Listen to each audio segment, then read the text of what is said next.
स्वागत है साथियों, आप सभी का एक बार फिर से हम बात करने वाले हैं इंग्लैंड और भारत के बीच हुए पहले टेस्ट मैच के मुकाबले में जो भारत को हार मिली, उसके सबसे बड़े जो 2 कारण रहे हैं वो आखिर क्या है और क्या वजह रही कि भारतीय टीम को इन 2 कारणों की वजह से हार का सामना करना पड़ा। साथियों, यहाँ पर आप देखेंगे जब भारत की बैटिंग थी, शुरुआत में तो ऐसा लग रहा था कि भारत बहुत शानदार बैटिंग कर रहा है, लेकिन जरा गौर करिएगा उसी बैटिंग में एक चीज छिपा हुआ जो सबसे बड़ा कमी मुझे दिखाई पड़ रहा है, वो ये है कि शुभमन गिल और ऋषभ पंत के बाद करुण नायर हो, जाडेजा हो या शार्दुल ठाकुर हो, प्रसिद्ध कृष्णा, बुमराह, ये सारे विकेट जितने भी हैं 6 विकेट ऊपर के, ये सब के सब इतने जल्दी गिरते हैं, चाहे वो पहला पारी हो या दूसरा पारी हो। दोनों ही पारियों में ये लैप्सेस देखने को मिला है कि ऋषभ पंत के आउट होने के बाद एक भी खिलाड़ी, क्या हम करुण नायर से उम्मीद नहीं कर सकते हैं कि उनकी तरफ से बैटिंग होगी, जाडेजा की तरफ से बैटिंग होगी, शार्दुल ठाकुर की तरफ से बैटिंग होगी? अगर नहीं तो फिर समझ लीजिए कि आधा टीम तो फिर यूं ही बैटिंग से बाहर है। और यही चीज देखने को मिला है लगातार दोनों ही पारियों में। पहले टेस्ट मैच के मुकाबले में ये सारे खिलाड़ी ऋषभ पंत के बाद जितने भी हैं ये सब फ्लॉप रहे। करुण नायर जो कि प्रैक्टिस मैच में 204 रनों की पारी खेल करके दिखाया था कि वो बहुत कुछ कर सकते हैं आगे मुकाबलों में, लेकिन जब दोनों ही पारियों में ऊपर के जो 5-6 खिलाड़ी हैं जो बैटिंग करते हैं वो पूरी तरीके से जब फ्लॉप हो जाते हैं, तो कहीं ना कहीं भारत की तरफ बैटिंग में ये कमी देखने को मिलता है कि जो लास्ट के बैटर्स हैं उनसे कुछ होने वाला नहीं है। और यहीं पर जो दिखाई देता है कमी वो ये है कि कहीं ना कहीं श्रेयस अय्यर और ईशान किशन का स्क्वाड में होना बहुत ज़्यादा ज़रूरी था।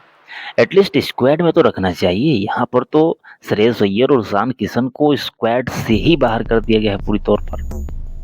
और करुण नायर को रखा गया है। बताइए, करुण नायर, रविंद्र जडेजा, इनकी बैटिंग बिल्कुल भी नहीं चली, और जिसका नतीजा ये हुआ कि जो भारत अपने पहले और दूसरे पारी दोनों ही पारियों में ये देख रहा था कि 500 का आंकड़ा बहुत आसानी से पार होगा, वो टीम पहले पारी में 465 के आसपास के स्कोर पर सिमटती है और दूसरे पारी में 371। हालांकि आप देखे होंगे कि पूरे इस पहले पारी में 3-3 शतक है, उसके बावजूद भी एक टीम 465 के स्कोर पर ही सिमट जाए, ये कहीं ना कहीं भारत की बैटिंग में भी कमी दिखाई पड़ता है। क्योंकि शुरुआती तो 3-4 बैटर बहुत अच्छा खेले, लेकिन उसके बाद क्या हुआ, साई सुदर्शन दोनों ही पारियों में फ्लॉप रहे। तो यहाँ पर कहीं ना कहीं जो कमी है वो दिखाई पड़ता है कि श्रेयस अय्यर का होना कितना महत्वपूर्ण इस मुकाबले के लिए हो सकता है। आप सभी लोग समझते हैं कि श्रेयस अय्यर किस लेवल की खिलाड़ी हैं और कितना महत्वपूर्ण योगदान वो दे सकते थे भारत को इन टेस्ट मैच के मुकाबलों में। अब साथियों देखिए, इसके बाद जो भारत की तरफ से सबसे बड़ी कमी दिखाई पड़ी है वो ये है कि भारत का खासतौर पे जब दूसरा इनिंग का फील्डिंग था उस समय बहुत सारे कैचे छूटे हैं। हम लोग ये लगातार बात कर रहे हैं कि जसप्रीत बुमराह जो कि सबसे महत्वपूर्ण बॉलर हैं भारत की तरफ से, उनको 19 ओवर फेंकने के बावजूद भी एक भी विकेट नहीं मिला, सिराज को एक भी विकेट नहीं मिला। लेकिन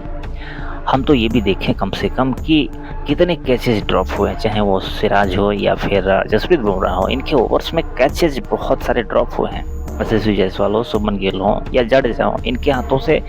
कैचेज छोटे हैं और भी खिलाड़ी हैं। तो कैचेज छोड़ने के बाद भी हम ये अगर कहें कि जसप्रीत बुमराह जैसे खिलाड़ी को विकेट नहीं मिल रहा है, तो ये कहीं ना कहीं उस खिलाड़ी के साथ हम लोग नाइंसाफी कर रहे हैं, और जो एक्चुअल कारण है उससे आदमी भटक रहा है।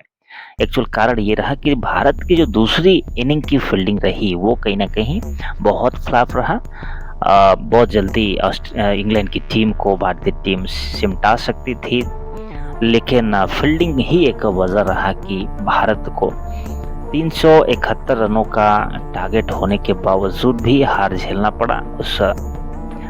दूसरे इनिंग की खराब फील्डिंग की वजह से। आप देख रहे होंगे कि यशस्वी जायसवाल हो या फिर और भी अन्य खिलाड़ी जिन्होंने कैच छोड़ा, उनके ऊपर जरा भी किसी प्रकार का कोई टेंशन नहीं, कोई तनाव नहीं। ठीक है, तनाव नहीं लेना चाहिए, लेकिन तनाव नहीं लेने का मतलब ये बिल्कुल भी नहीं है कि आप एकदम केयरलेस हो जाएं। कैचेज़ सबने लगभग छोड़ रहा है, जिसके पास भी जा रहा है लगातार कैचेज़ छूट रही हैं और इस तरह का टेस्ट मैच जीत पाना मुझे लगता है कि बहुत मुश्किल है। इस तरीके से अगर खेल दिखाएँगे, कहीं न कहीं लापरवाहियाँ बहुत हुई। जिस तरीके से भारत आखिरी दिन तक ऐसा लग रहा था कि भारत तो जीत के बहुत करीब है, लेकिन जितना ही करीब था उतना ही इंग्लैंड के बैटर्स ने जैसे-जैसे उनको जीवनदान मिला और उनको मौका मिला अच्छा प्रदर्शन करने का, उन्होंने थोड़ा-सा समय दिया और एक बड़े लक्ष्य का पीछा करते हुए दूसरी इनिंग में,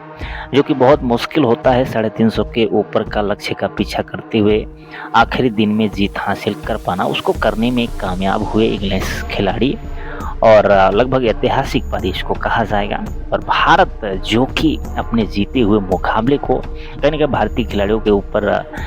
ये विश्वास था, उनको विश्वास हो रहा था कि भारत निश्चित रूप से जीतेगा, लेकिन भारत की फील्डिंग ने आखिरी दिन पर जिस तरीके से भारत को खेल से बाहर किया वो बहुत निराशाजनक रहा। दूसरे दिन, तीसरे दिन या पहले दिन, चौथे दिन, इन सभी दिनों पर भारत को ऐसा ही लग रहा था या सभी क्रिकेट फैंस को ये लग रहा था कि भारत इस मुकाबले को जीतेगा। लेकिन कारण जो 2 मैंने बताया वो बहुत ज़्यादा इफ़ेक्टिव रहे। ईशान किशन और श्रेयस अय्यर का होना और दूसरी तरफ यहाँ पर फील्डिंग का खराब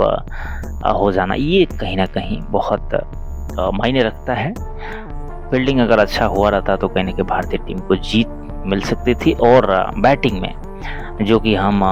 देख रहे हैं बहुत क्लियर कट तरीके से कि साई सुदर्शन और